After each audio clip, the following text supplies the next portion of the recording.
ఇప్పటి వరకు నువ్వు అనుభవించినవన్నీ కూడా, ఇప్పటివరకు అనుభవించిన శ్రమలు, కష్టాలు, పరిస్థితులన్నీ దేవుడు ఏం చేయబోతున్నాడంటే మార్చేస్తాడు. ఆయన మార్చుటకు సమర్థుడు. చెప్పండి, ఆయన మార్చుటకు సమర్థుడు. నీ శాపమును ఆయన ఈ సంవత్సరం ఆశీర్వాదకరముగా మారుస్తున్నాడు. ఒక ఆయన ఉన్నాడు బైబిల్లో. ఆయన పుట్టగానే తల్లి బాధపడింది.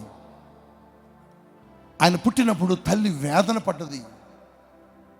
ఆయన పుట్టగానే తల్లి వేదనతో, ఆయన పుట్టినప్పుడు ఆయనకి పేరు ఏమని పెట్టిందంటే వేదనకరుడు అని పెట్టింది.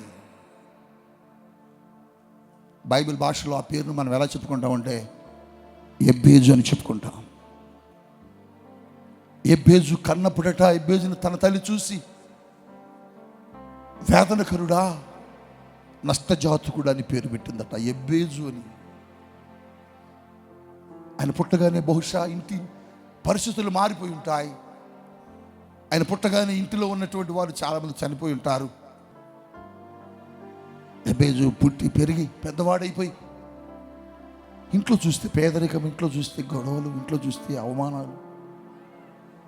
ఎబ్బేజు బయటికి వెళ్తుంటే చూసిన వాళ్ళందరూ, బోరే వీడు పుట్టగానే తండ్రి చనిపోయాడురా, వీడు పుడతా నాన్న తీసుకుని పోయాడురా, వీడు పుట్టగానే వాళ్ళ ఆస్తి మొత్తం పోయిందిరా, వీడు పుట్టగానే వాళ్ళ కుటుంబ పరిస్థితులు మారిపోయాయిరా, వీడు పుట్టకుండా ఉంటే ఎంత మంచిదని వాళ్ళ తల్లి చాలాసార్లు ఏడ్చిందిరా అని ఎబ్బేజుని గురించి ఇతరులు అందరూ మాట్లాడుకుంటున్నారు. నీ జీవితంలో కూడా ఇలా అందరూ అనుకుంటున్నారేమో, నువ్వు పుట్టగానే ఇల్లు పరిస్థితులు మారిపోయాయని, నువ్వు పుట్టగానే నీ కుటుంబ పరిస్థితులన్నీ తారుమారైపోయాయి, నువ్వు పెద్దవాడు అవుతున్న కొలది నీ జీవితం అంతా మారిపోతుందని, నీ కుటుంబం అంతా కూడా అవమానకరంగా మారిపోయిందని నిన్ను బట్టి అనేకులు అలాగని అనుకున్నారేమో. నువ్వు ఎదురొస్తున్నప్పుడు నిన్ను చూసి నవ్వుకున్నారేమో బిడ్డ. ఎందుకంటే నువ్వు పుట్టినప్పుడు నీ జీవితంలో నష్టం. చాలా మంది జీవితాల్లో ఎబ్బేజుని అందరూ అవమానిస్తున్నారు. ఎబ్బేజు కాలు పెడితే ఆ ఇల్లు మసైపోతుందంటున్నారు. అవమానకరమైన జీవితం, నిందల పరమైన జీవితం ఇక తట్టుకోలేకపోయాడు. ఈ స్థితిని ఎవరు మారుస్తారని ఆలోచించాడు. ఈ పరిస్థితులు ఎవరు మారుస్తారని ఆలోచించాడు. ఈ పరిస్థితులు ఎవరు మార్చగలరా అని ఆలోచించి కనుగొన్నాడు దానికి ఒక మార్గాన్ని. ఎబ్బేజు ఎక్కడికి రావాలి అక్కడికి వచ్చాడు, ఎక్కడ మోకరించాలి అక్కడ మోకరించాడు, ఎవరికి దొరకాలో వారికి దొరికాడు. దొరికి వచ్చేట్టున్నాడు. యెహోవా సన్నిధిలో ఎబ్బేజు మోకరించి ప్రార్థన చేయటం ప్రారంభించాడు. గట్టిగా చెప్పకూడదా? హల్లెలూయా.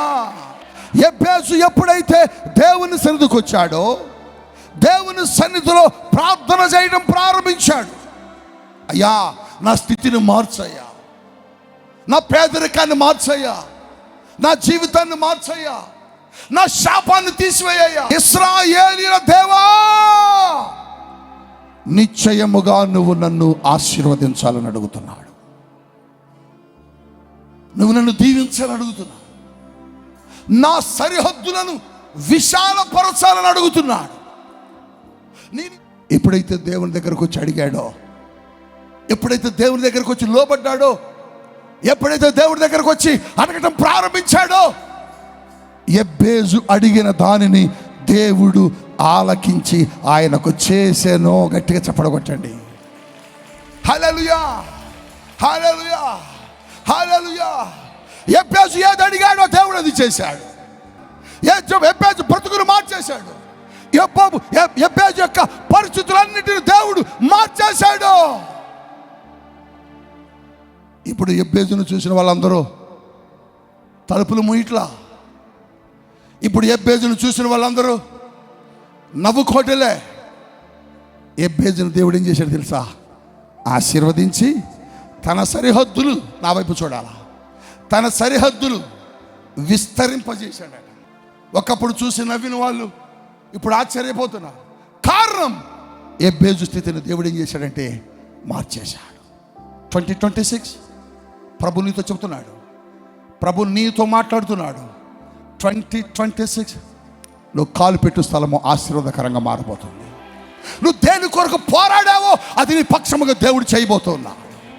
ఎక్కడ ఓడిపోయావో అక్కడ నువ్వు లేపబడబోతున్నావు. ఎక్కడ తల వంచుకున్నావో అక్కడ నీ తలను దేవుడు ఎత్తబోతున్నాడు.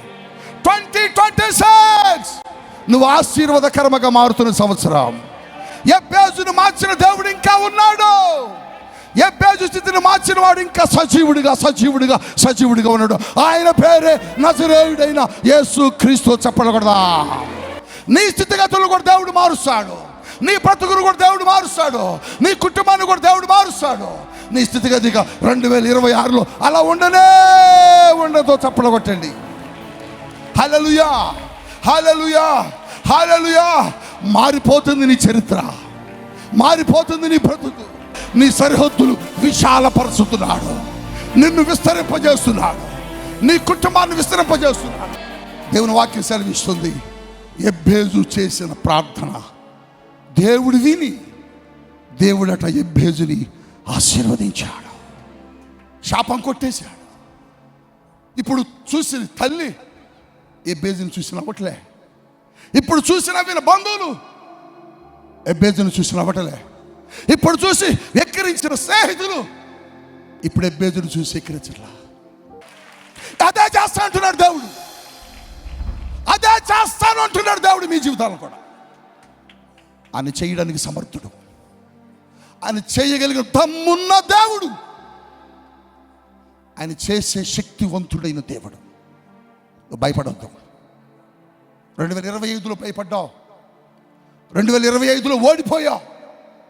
2025లో కృంగిపోయావు. 2025లో అవమానించబడ్డావు. నా ప్రభు నీకు చెప్పమని చెప్తున్నాడు, నీ శాపం ఆశీర్వాదకరంగా మారుతుంది.